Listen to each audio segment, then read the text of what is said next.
Shri Radhe everyone. तो मैं आ गई हूँ आप सबकी फेवरेट स्टोरी ये रिश्ता क्या कहलाता है का नेक्स्ट एपिसोड लेके।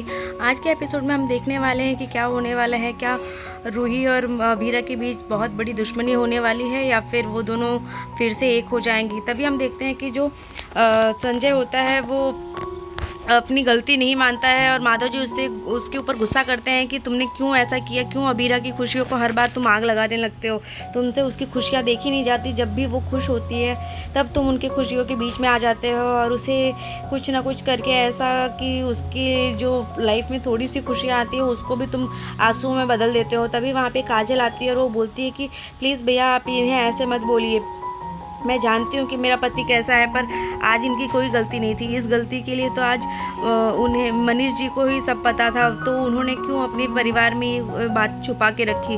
आप उनसे ये बात पूछिए, क्योंकि आज मैं कह सकती हूँ कि आज इनकी कोई गलती नहीं थी। तभी हम देखते हैं कि मनीष जी वहाँ से चले जाते हैं और वहाँ कोई नहीं रहता है। तभी माधव जी भी थोड़े परेशान हो जाते हैं कि ये क्या हो रहा है।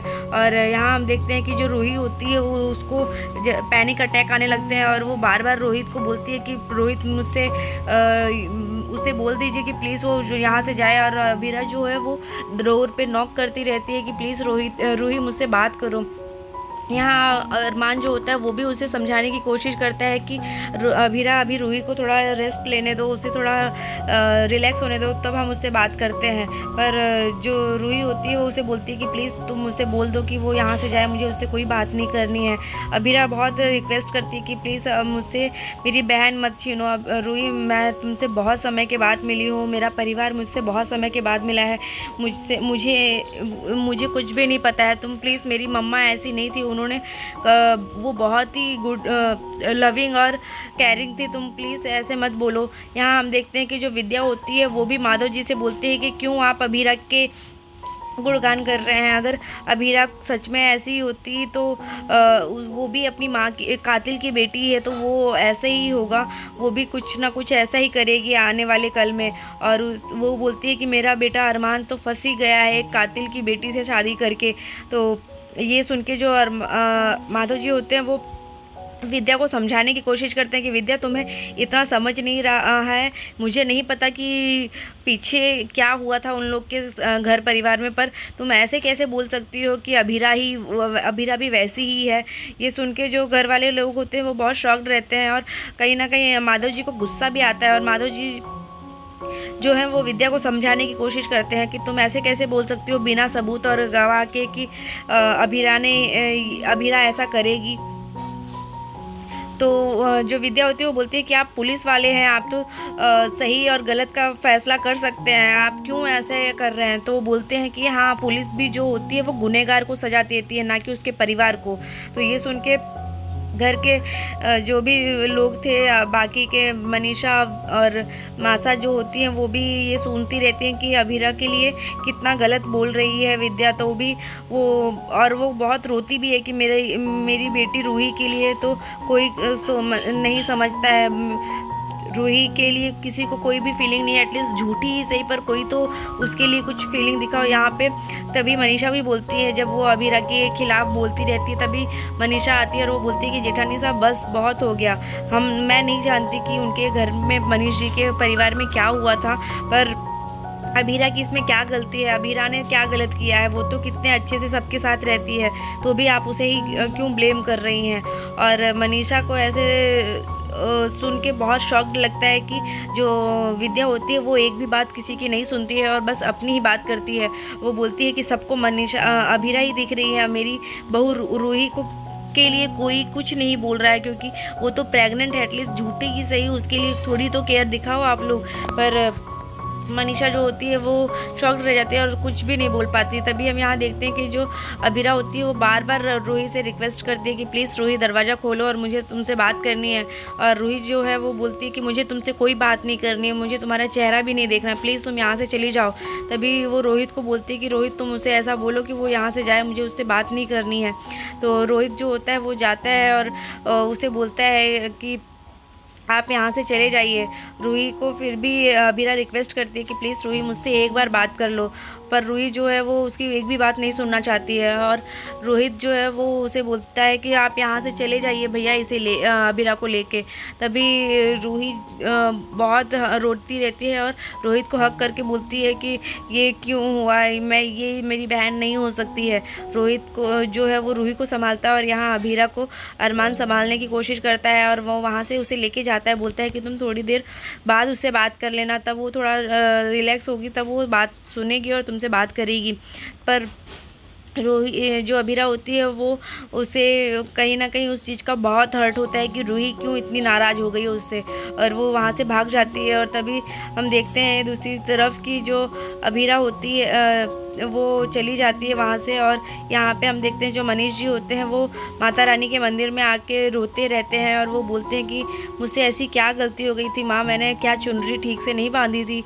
ये सुन के जो वहाँ पे मासा आती हैं और वो बोलती हैं कि ऐसा ही होता है, बड़ों को हमेशा सही फैसले लेने के बावजूद भी हर लोगों के कड़वे बोल और दर्द सहने ही पड़ते हैं। मनीष जी आपकी इसमें कोई गलती नहीं है, हम भी घर के लिए बड़े फैसले लेते हैं, पर कहीं ना कहीं उस चीज़ का खामियाना हमें भी भुगतना ही पड़ता है। और मनीष जी को वो समझाती हैं कि बड़े लोग कभी भी झुक नहीं सकते, कितना भी कुछ हो जाए पर वो हार नहीं मान सकते मनीष जी। और फिर वो मनीष जी उनको बोलते हैं कि पता नहीं, मैंने तो हमेशा चाहा था कि वो दोनों बच्चियां हमेशा खुश रहें, इस वजह से मैंने खुद अपनी बेटी अबीरा की माँ अक्षरा को भी खुद से दूर किया। अभी और आरूही को के ये रूही के कत्ल के बाद भी मैंने रूही को बहुत अच्छे से पाला। उस समय मैंने अक्षरा से कभी भी बात करने की, कांटेक्ट करने की कोशिश नहीं की। उसने आखिरी समय पे भी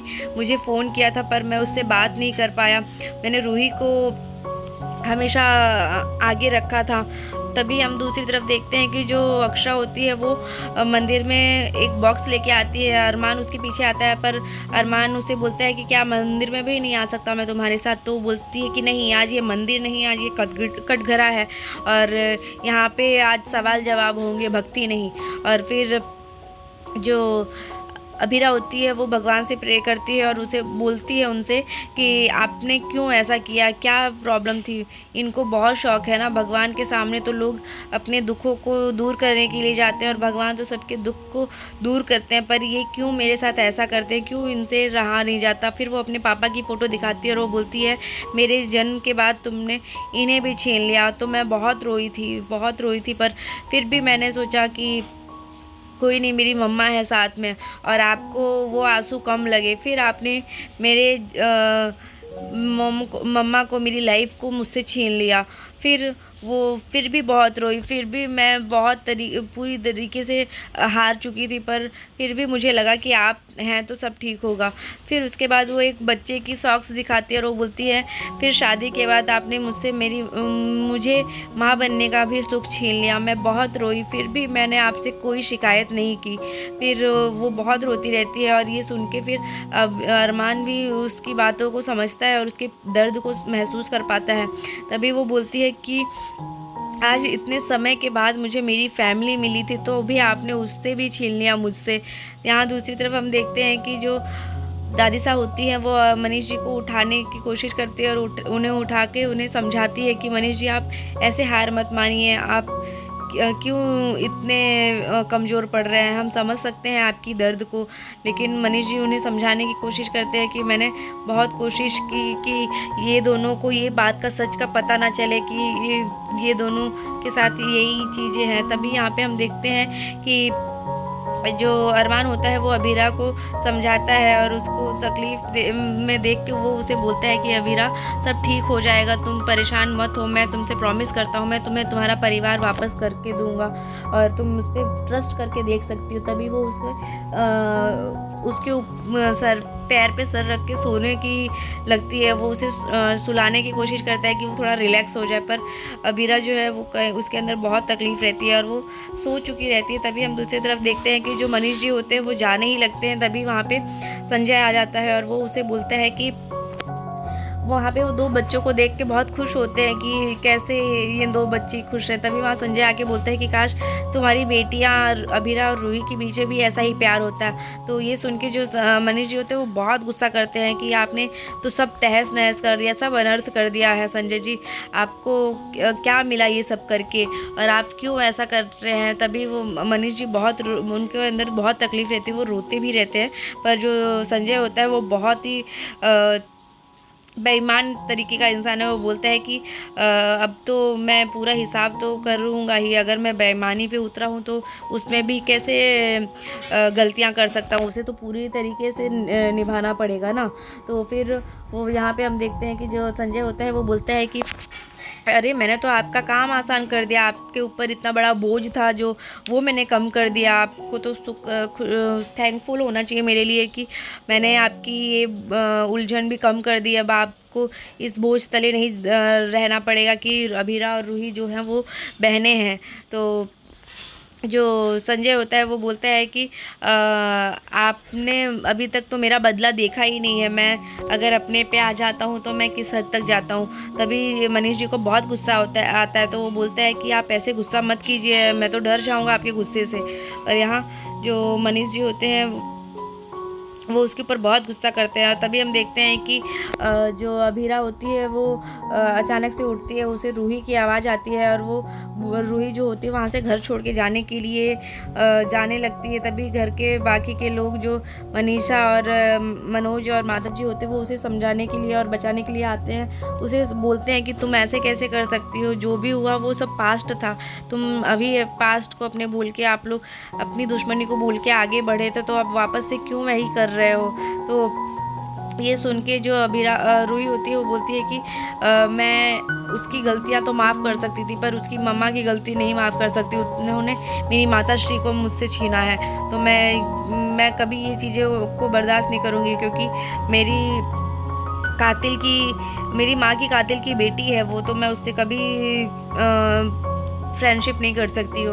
और वो फिर मनोज जी होते हैं उसे बोलते हैं कि तुम घर छोड़ के क्या करोगी, जाके कहाँ जाओगी, कैसे रहोगी। तभी वहाँ पे अभीरा आती है उसे समझाने के लिए, उससे बात करने के लिए। पर जैसे वो वहाँ आती है तो विद्या जो होती है वो वहाँ पे आके उसे धक्के मार देती है और वो गिर जाती है और उसे चिल्लाती है कि तुम मेरी बहू से दूर रहो। और उसको बहुत डांटती है कि तुम उसके पास भी मत आना। तभी जो अरमान होता है वो बोलता है कि माँ आप ऐसे अभीरा से बात नहीं कर सकती हो। तभी ये सुन के जो अभीरा होती है वो भी बहुत ही वो हो जाती है। तभी जो विद्या होती है वो उसे बोलती है कि ये तुम लोगों ने क्या माँ लगा रखा है, मैं तुम्हारी माँ नहीं हूँ, तुम लोग को कितनी बार समझाऊँ। तभी ये सब चीज़ें जो होती है वो मासा सुनती ही रहती है अपने कमरे में, और वो अपना वो जो बॉटल रहता है वो रखी रहती है अपने पास। और वो मनीषा जो विद्या है वो उसके ऊपर बहुत चिल्लाती है और वो बोलती है कि तुम भी ऐसे ही हो जाओगे, तुम मेरी बहू से दूर रहो तुम दोनों, मैं तो तुम दोनों का चेहरा भी नहीं देखना चाहती हूँ। ये सुन के जो अभीरा होती है वो कुछ नहीं बोलती, पर जो मासा होती है वो कहीं ना कहीं बहुत हर्ट होती है। तो आज के एपिसोड में बस इतना ही है फ्रेंड्स, देखते हैं कि नेक्स्ट एपिसोड में क्या होने वाला है। तभी जो मासा है वो उन दोनों को घर छोड़ के जाने के लिए कहती है, रूही को और रोहित को और विद्या को भी, क्योंकि जो विद्या का गुस्सा था और उसने बहुत कुछ बोल दिया था, तो इस वजह से मासा बहुत गुस्सा होती हैं और वो आज बहुत ही बड़ा फैसला लेती है। तो आज के एपिसोड में बस इतना ही है। हम देखने वाले हैं कि आने वाले कल में क्या होने वाला है, ये रिश्ता क्या कहलाता है कि नेक्स्ट एपिसोड में। तो देखने के लिए बने रहिए हमारे साथ।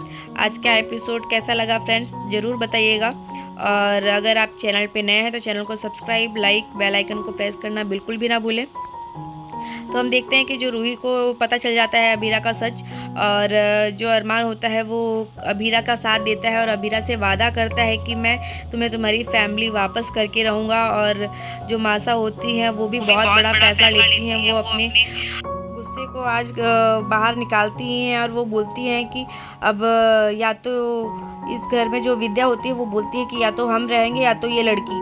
तो वो मासा बोलती है कि ये हमारा घर है, ये हमारा परिवार है, तो अगर तुम्हें इतनी प्रॉब्लम है तो तुम इस घर से जाओ। तो वो बोलती है कि हाँ ये मैं अपने परिवार को लेके जाऊंगी, तो वो विद्या रोहित और रूही को घर से लेके जाने के लिए बोलती है और वो दोनों को बोलती है पैकिंग कर लो सब लोग।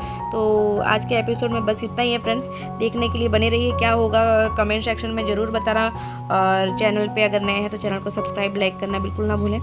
Thank you so much, bye bye, take care, Radhe Radhe.